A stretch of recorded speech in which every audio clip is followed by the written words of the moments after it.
There are those who ridicule philosophy for being excessive navel-gazing. Nobody cares about what happens when a tree falls in the woods when nobody's around, one might say. But what if I told you there was a philosophy which almost exclusively focuses on taking action and overcoming hard times? My name's Kent. I'm a writer, YouTuber, and self-proclaimed hummus aficionado. Hummus. I don't know what I'm doing here, but with you watching, that makes two of us. This is the main drive behind Stoicism, and it takes very little time to see its usefulness in the practical everyday world. To demonstrate this, we will go through the 4 virtues which define the philosophy, as well as the 3 core sayings which are like hymns reminding us how to act in the world. By learning about these 7 fundamentals to Stoicism, we may just find a little bit of wisdom which will make our lives better. On that note, let's dive into the first virtue. Wisdom is how we interpret what's in front of us, which helps us determine our actions. Before acting, assess if this action is really the best action. Sometimes it may be hard to determine what is best. We'll likely make a mistake or two along the way. All we can do is assess as well as we can and make a choice which is most appropriate. I see wisdom as our conscious effort to think before we act.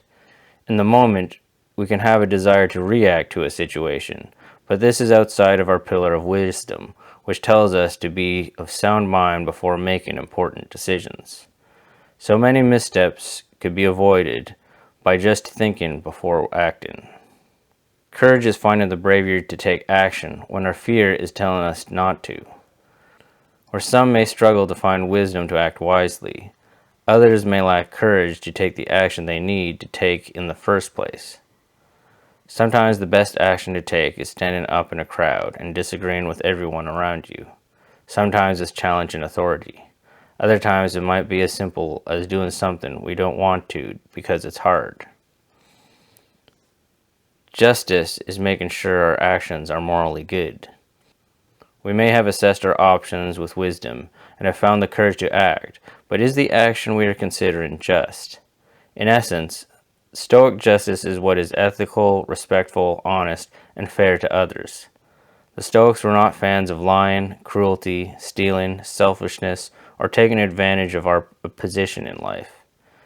You know, basic moral standards and stuff. Having a moral code pairs essential with wisdom. When assessing how to act, ensure the actions you are considering are just. We may be tempted to act out of malevolence. If we do, are we not telling the world it is okay for this kind of action to be done to us? Temperance could also be described as self-control.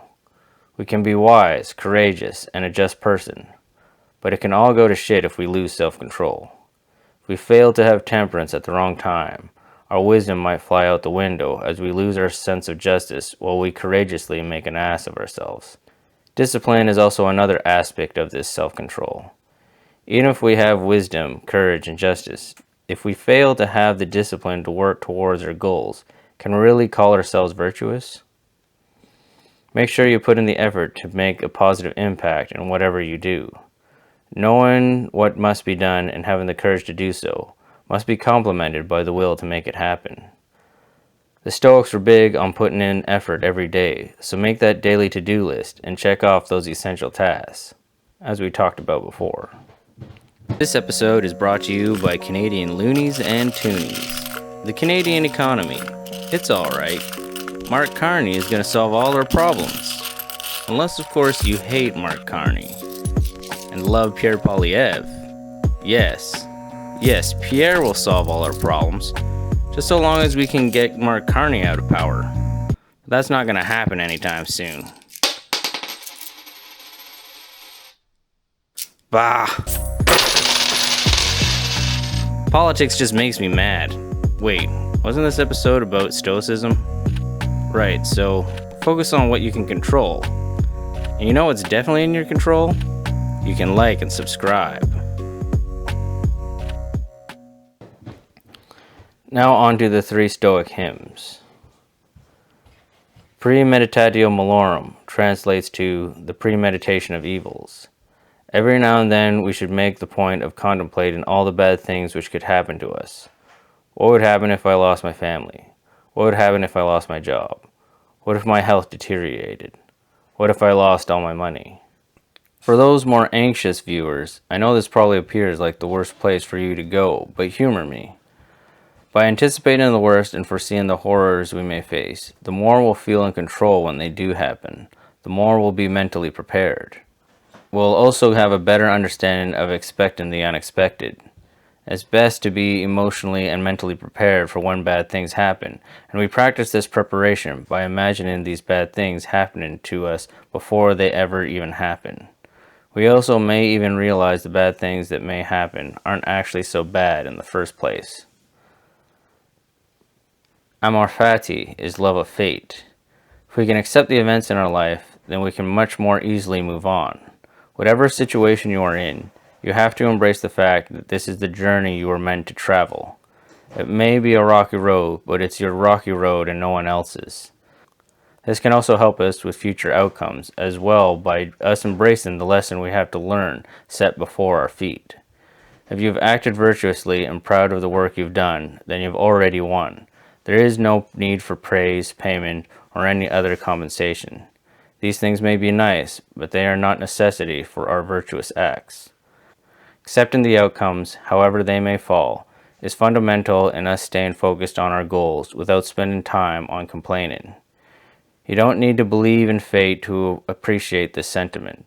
At the end of the day, what has already happened has already happened. Nothing can change this. What can change is what you decide to do next. Everything happens for a reason. It was meant to be. These sayings carry the same wisdom. The fundamental truth behind these proverbs is to accept the past and accept our place in the present. Only by doing so will we be able to properly turn towards the future. Memento Mori. Remember, you're gonna die. It can be all the more liberating when you begin to reflect on the fragility of your own existence. The things you were supposed to get done but were neglecting now feel all the more pressing to get done when you revel in the idea you might be not here tomorrow. Saying the right thing, taking the right action, pursuing the right goals. There is no time for these things other than right now. Tomorrow is already too late, since we may not even be here tomorrow. For the Stoics, humility is also a virtue. When we think about how fragile we are as creatures, it helps ground us in what is important. All of a sudden, status, fame, and fortune don't seem as essential when we realize where we're all going to end up one day. Alternatively, fear should also be put to rest. Your embarrassment, your loss of wealth, your pain, well, these things matter when you are dead. If they won't matter when you are dead, will they matter in your final days before you die? Will they even matter 10 years from now? If they don't matter then why do you think they matter now? Well, I've gone through some hard times in my own life. I found Stoicism giving me a sense of resolve and direction to endure and overcome the strife in my life. Many critics these days will write the philosophy off as dorky or too accepting of the status quo, but I would argue they are missing the point. Stoicism gives you the inspiration to challenge your status quo, maybe in big ways or maybe in small ways. All you have to do is contemplate these 7 concepts sincerely, and they will aid in turning things around in your life for the better. I hope our scratch on the surface of Stoicism has helped you on your journey. And if you like that video, then you can always check out my book that talks about those issues and many more to help you through some of the hard times in your life. It's got a title so edgy, I'm not even sure if I can say it on YouTube. So check it out in the description, and as always, stay tuned for more videos to help you through those hard times, as well as liking, commenting, and subscribing for all that other fun stuff with the algorithm, you know? Yeah. Like, subscribe, write a little comment about how I'm silly or whatever. Do it. Do it now. Yeah, there you go. Wasn't so hard to do, right?